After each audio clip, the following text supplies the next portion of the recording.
Amissah, the 29-year-old hit-and-run victim whose death gained national attention after reportedly being turned away by 3 major hospitals, has been buried at the Medina Cemetery after a tearful memorial service was held in his honor. My colleague Jude Duncan witnessed this ceremony and filed this report.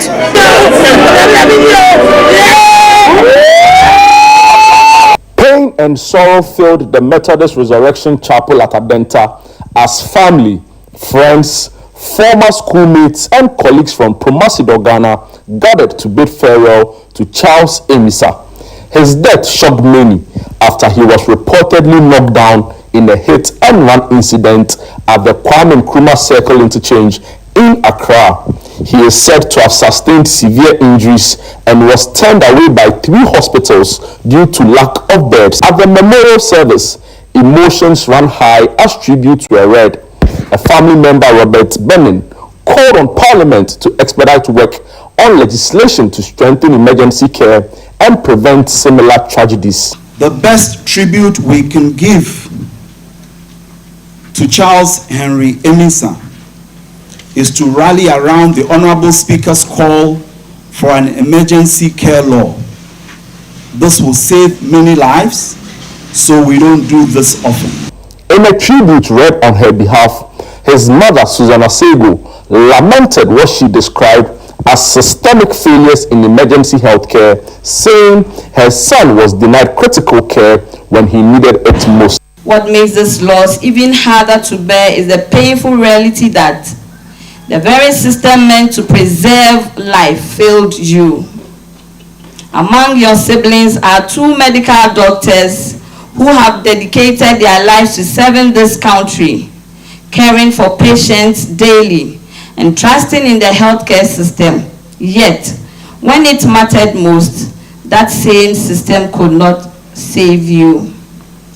This is a grief layered with heartbreak and unanswered questions. The agony of knowing that despite knowledge, training and faith in the system, my son could not be shielded from suffering. No family should endure such pain. No life should be lost in circumstances that leave loved ones wondering if more could have been done. No mother should be burying her son. Charles Amissah is survived by his mother and 2 sisters, both medical doctors, one of whom is an emergency trauma specialist.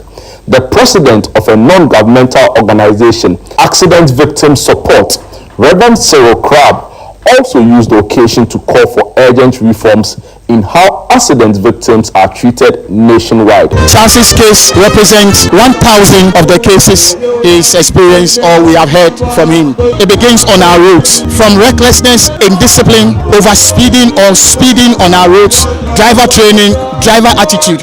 This is where it begins from. As a country, we've shown how unempathetic we are towards crash victims, that when it happens, we talk about it and then we leave it. And I personally and single-handedly give it up to Parliament for discussing it, but it shouldn't end there. I believe that there should be policy review. They should look at the policy review. There is the compensation fund that is supposed to help crash victims, hit and run cases.